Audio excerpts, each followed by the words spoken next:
ठीक है। चलिए आज हम लोग क्लास 12 फिजिक्स में एक टॉपिक हमारा है गतिमान आवेश तथा चुंबकीय क्षेत्र में। आज हम लोग पढ़ाएंगे आपको बायो सेवर्ट लॉ। क्या पढ़ाएंगे? Bio Savart law.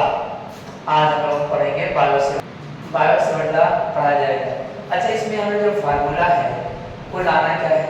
पहले हम लोग इस फार्मूले को समझ जाएं। क्या लाना है? हमें बताना है dV is equal to mu not upon 4 pi into लिखा जाएगा I dl sine theta upon r square. यही हमें प्रूफ करना है। अब चलते हम लोग फिगर बना देते हैं। फिगर कैसे होगा अच्छे से देखना। फिगर इस तरह बनाया जाता है। इसका यहाँ बनाया जाएगा, एक लाइन यहाँ खींचेंगे, एक लाइन यहाँ खींचेंगे। यहाँ बिंदु P होगा, इसको इस तरह से क्रॉस कर देंगे। यहाँ आपका एक बिंदु इस तरह बना करके यहाँ जो है क्रॉस कर देंगे। यहाँ D वेक्टर B होगा, यहाँ भी D वेक्टर B होगा। और बच्चों ये जो लाइन है ये Y है और यहाँ X है, यानी कि X और Y एक चालक तार है। चालक तार, अब देखो यहाँ जो हमें I होगी प्रोवाइड करेंगे, जो यहाँ से एक लाइन मैंने खींचा है बच्चों, A स्मॉल r है, ये रेडियस A भी स्मॉल r है।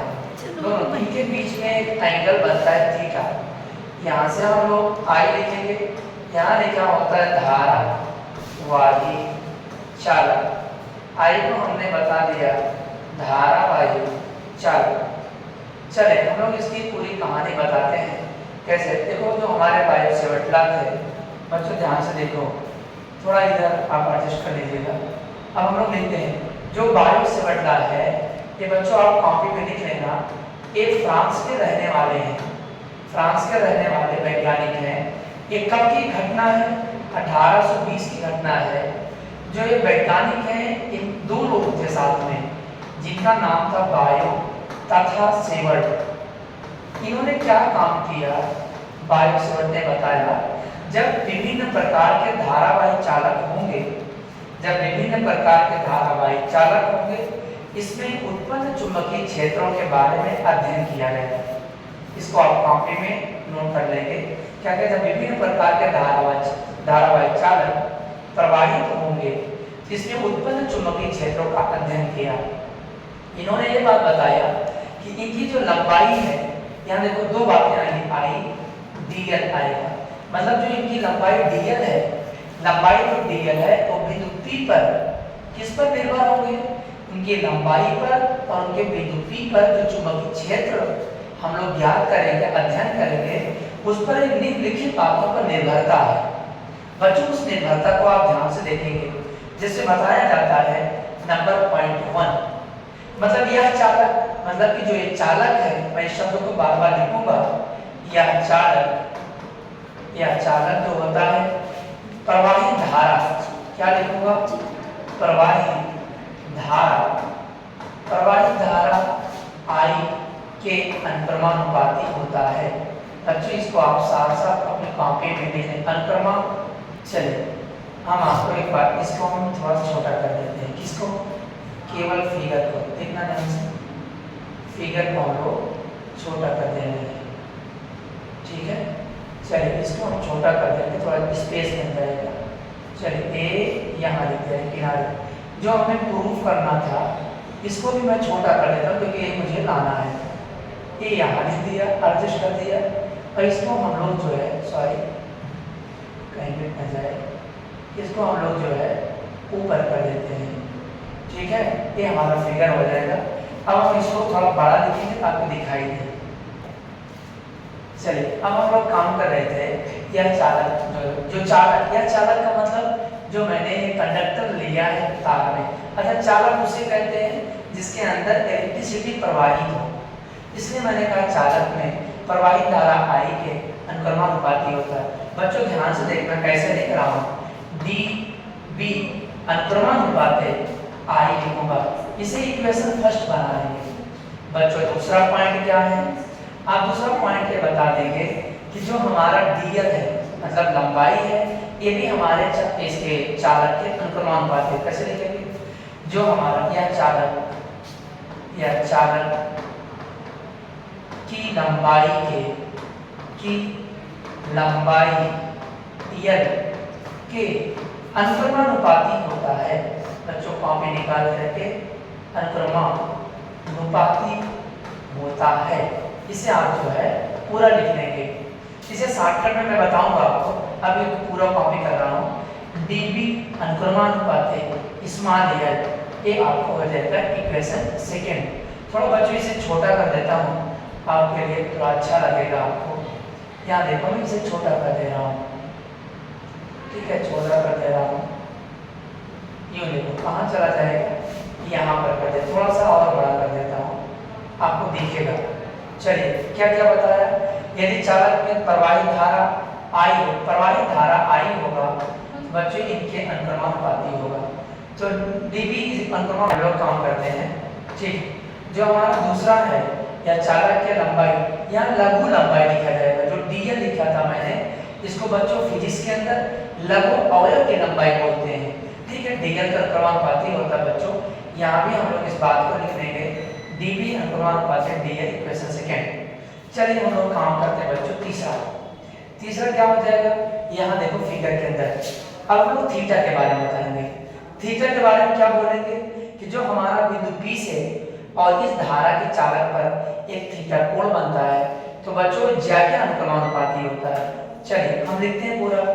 जो हमारा बिंदु P, ध्यान से देखो मैं लिख रहा हूँ, बिंदु P से बनने वाला, बिंदु P के द्वारा बनने वाला कोण थीटा बच्चों इंपॉर्टेंट है। ज्या मतलब कि साइन के अनुक्रमानुपाती होता है, साइन के अनुक्रमानुपाती होता है। कैसे लिखेंगे, ध्यान से देखो, लिख रहा हूँ डीबी अनुक्रमानुपाती, बच्चों लिखूंगा यहाँ पर साइन थीटा। इक्वेशन कितना, थर्ड है, एक पॉइंट और है, इस पॉइंट को यहाँ लिख रहे हैं, फोर्थ को। ध्यान से देखो, फोर्थ को लिखा। अब बच्चों इंपॉर्टेंट ये है, जो आपकी रेडियस है, जो फिगर में आप थोड़ा जूम कर लेना, जो आपके रेडियस है बच्चों, ये जो आर है, मतलब कि आपके बिंदु P से खींचा जो रेडियस होता है, ये आर के वर्ग के व्युत्क्रमानुपाती होता है, रेसिप्रोकल होता है। यानी कि बच्चों मैं लिख दे रहा हूँ आर त्रिज्या आर, डायरेक्ट मैं लिख दे रहा हूँ त्रिज्या आर इस चालक के वर्ग के थोड़ा जान लेना, वर्ग के व्युत्क्रमानुपाती होता है। क्या होता है, व्युत्क्रमानुपाती होता है। यानी बच्चों क्या लिखूंगा, डीबी अनुक्रमानुपाती बच्चों 1/r² करेंगे, ये आपका इक्वेशन फोर्थ हो जाएगा। बच्चों थोड़ा सा और छोटा कर देते हैं, आप इसे नेक्स्ट पेज पर लिख देते हैं, देख लेना। चलिए नेक्स्ट पेज पर, जो हमारा इक्वेशन फर्स्ट था और सेकेंड था, इक्वेशन थर्ड था और फोर्थ, इन सभी इक्वेशन को हम लोग की जगह मिला लेंगे। बच्चों क्या लिखा जाएगा, डीबी अनुक्रमानुपाती, हमको आई मिला था, हमको डीएल मिला था, और क्या मिला था, साइन थीटा मिला था, और अपन r²। बच्चों दिखा देते हैं वो बात कहाँ है। देखो पहले इक्वेशन में डीबी अनुक्रमानुपाती आई, दूसरे में डीबी =dl, डीबी अनुक्रमानुपाती साइन थीटा, डीबी अनुक्रमानुपाती 1/r²। ये चारों इक्वेशन को मैं एक जगह कर लूंगा। बच्चों ध्यान से देखो, इधर कर ले। अब यहाँ एक कांस्टेंट लगाऊंगा, dB = क्या हो जाएगा, μ0/4π dl sin θ/r²।